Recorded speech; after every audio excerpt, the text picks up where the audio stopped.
नमस्कार दोस्तों, बहुत बहुत स्वागत है आप सभी का हमारे YouTube चैनल में। तो दोस्तों, आज की इस वीडियो में हम आपको बताने वाले हैं कि यदि तुला राशि की कोई महिला हमेशा ही रखती है अपने खुले बाल तो होती है बर्बादी।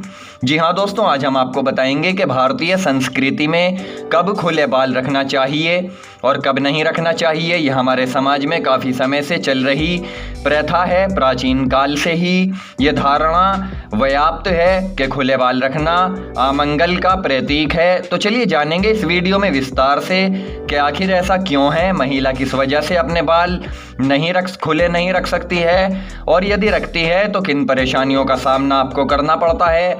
चलिए हम इस वीडियो में विस्तार से बात करेंगे। लेकिन दोस्तों, जानकारी देने से पहले आप सभी से हमारा एक निवेदन रहेगा, अगर आप चैनल पर नए हैं तो चैनल को सब्सक्राइब कर लें, पास में बेल की घंटी का बटन दिया हुआ है उसे भी दबा दें ताकि आने वाली प्रत्येक वीडियो की नोटिफिकेशन समय से आप लोगों को प्राप्त होती रहे। तो दोस्तों, आज की इस वीडियो में हम आप लोगों को तुला राशि की महिलाओं के बारे में कुछ विशेष जानकारियां देने वाले हैं, जिसको जान लेना आप लोगों के लिए बहुत ही ज़्यादा ज़रूरी है। यदि आप भी तुला राशि की महिला हैं तो आप इस वीडियो को शुरू से लेकर आखिर तक ज़रूर देखिएगा, क्योंकि ये जानकारी आप लोगों के लिए मददगार साबित होगी। तो देखिए, आजकल क्या हो रहा है कि फैशन के दौर में महिलाएं अपने बाल कटवा कर और खुले रखने लगी हैं। तो दोस्तों, आपको बता दें कि ये कितना सही है और कितना नहीं। तो ये शास्त्रों की अगर माने, महिलाओं का हर वक्त खुले बाल रखना किसी प्रकार की अनहोनी के घटना का संकेत की तरफ इशारा करता है, यानी जीवन में परेशानियां बढ़ जाती हैं। वैसे तो देखिए, महिलाओं के लिए श्रृंगार या केश श्रृंगार अति उत्तम बताया गया है, लेकिन महिलाओं के उलझे हुए या बिखरे हुए बाल अत्यंत अमंगलकारी भी कहे गए हैं, क्योंकि ऐसा कहा जाता है कि कैकेयी का कोप भवन में बिखरे बालों में प्रवेश करने से अयोध्या का अमंगल हो गया था। तो इसलिए दोस्तों, ऐसा कहा जाता है कि खुले बाल रखने से महिलाओं की सोच और आचरण बिगड़ने लगते हैं, और यही नियम कुछ हद तक पुरुषों में भी लागू होते हैं। यानी जो पुरुष बड़े बड़े खुले और लहराते हुए बाल रख लेते हैं तो ऐसा करने से उनकी मानसिक स्थिति बदल जाती है। दोस्तों, आपको बता दें कि समाज में ऐसी मान्यता प्रचलित है कि बालों के द्वारा बहुत सी तंत्र क्रियाएं होती हैं। इसलिए कोई महिला अगर खुले बाल करके निर्जन स्थान, अशुद्ध स्थान से गुजरती है तो उसका किसी अनजान शक्ति के वश में होने की संभावनाएं बढ़ जाती हैं, बुरा साया पड़ने की संभावनाएं बढ़ जाती हैं। जी हाँ दोस्तों, क्योंकि खुले बाल रखने से अनजान शक्तियां आकर्षित होती हैं जो महिलाओं को अपने वश में कर लेती हैं, क्योंकि ऐसा कहा गया है कि शास्त्रों के अनुसार पश्चिम देशों की महिलाओं के बड़ी संख्या पर निरीक्षण के आधार पर यह लिखा गया है केवल 4% महिलाएं ही शारीरिक रूप से पत्नी या माँ बनने के योग्य है, यानी शेष 96% स्त्रियां बाल कटाने के कारण पुरुष भाव को ग्रहण करने की वजह से माँ बनने के लिए अयोग्य होती है। तो इसीलिए बालों को खुला रखना या ज़्यादा कटवाना अच्छा नहीं बताया गया है। अगर खुला ही रखना चाहती हैं तो देखिए, इसका भी कुछ विशेष तरीका है, जैसे बालाजी जैसे स्थान पर या मन्नत संकल्प आदि के चलते तब वो अपने बाल कटवा सकती हैं या मुंडन के समय कटवा सकती हैं। ये तो मान्य है, लेकिन उस समय भी शुद्ध स्नान बताया गया है, क्योंकि दोस्तों भारत में कई जगह पर महिलाएं जब विधवा हो जाती हैं तो उनका केश मुंडन करवाया जाता है या बालों को छोटा किया जाता है, या जब महिलाएं संन्यास ग्रहण करती हैं तो तब ये काम किया जाता है, क्योंकि ऐसा करने से किसी भी तरह का कोई रोग हो, बीमारी हो या कोई परेशानी हो तो तब मुंडन किया जाता है। बिना मतलब में ही बाल कटवाना अर्जित माना गया है। इसके अलावा आपको बता दें कि महिलाएं कब रख सकती हैं अपने खुले बाल। तो देखिए, अगर आप चाहें तो एकांत में केवल अपने पति के लिए आप अपने बालों को खोल सकती हैं, क्योंकि पति से युक्त या शोक में डूबी हुई स्त्री ही अपने बाल खुले रख सकती है, जैसे अशोक वाटिका में सीता जी रखती थीं, या स्नान के पश्चात आप अपने बाल तब तक खोल सकती हैं जब तक कि वो सूख ना जाएं। और साथ ही बालों पर कुछ अन्य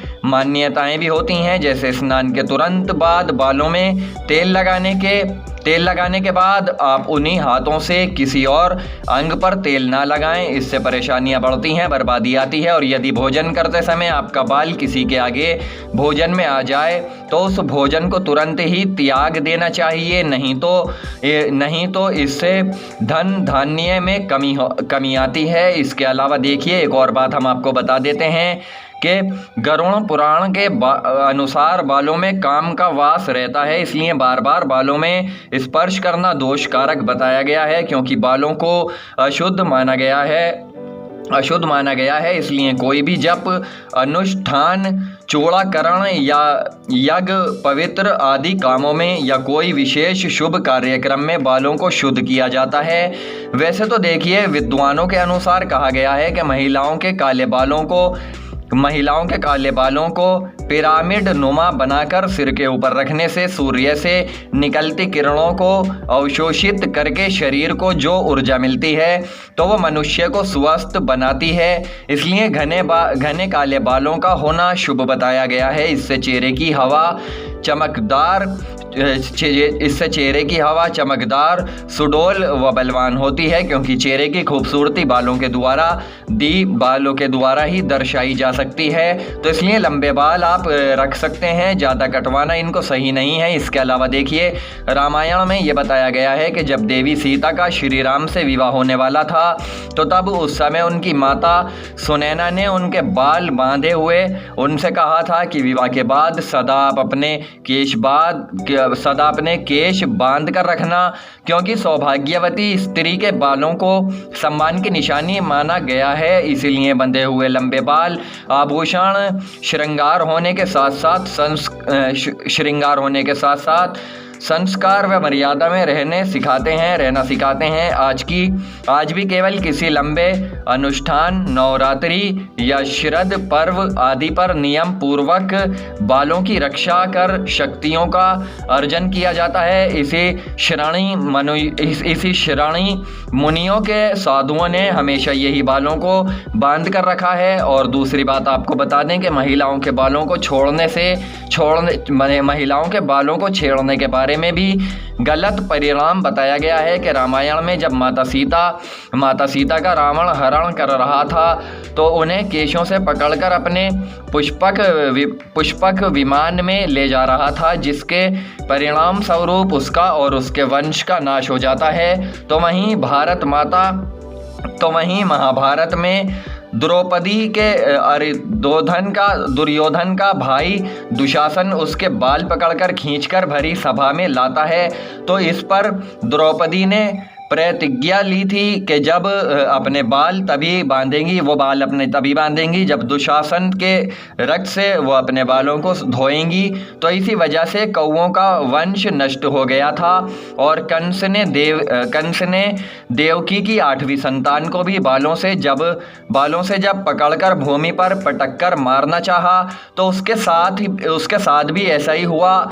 उसके हाथों से वो छूटकर महामाया के रूप में प्रकट हो गई, जिसके बाद कंस के भी संपूर्ण कुल का नाश हुआ। तो दोस्तों इस तरह के ही कई ऐसे उदाहरण हैं कि जब भी किसी महिला के उसकी इच्छा के विरुद्ध बाल पकड़े गए हैं तो उस व्यक्ति के कुल का नाश हो गया है। तो ऐसे ही कई कारण हैं जिनके चलते भारतीय संस्कृति में महिलाओं के बालों को बहुत महत्व दिया जाता है, क्योंकि इसे सम्मान और संस्कार का प्रतीक माना गया है। तो हम तुला राशि की महिलाओं को यही सलाह देना चाहेंगे कि आपको अपने बालों को सलीके से रखना चाहिए, क्योंकि अगर आप साफ स्वस्थ रहेंगे, अपने बालों को बांधकर स्थिर रखेंगे तो आपको अपने घर परिवार में बहुत ऊंचे पद पर मान सम्मान की प्राप्ति होगी और आपका पति भी आपसे बेहद प्रेम करने वाला बनेगा, आपकी ओर हर समय आकर्षित रहेगा। तो चलिए दोस्तों, फिलहाल हम आपसे विदा लेते हैं।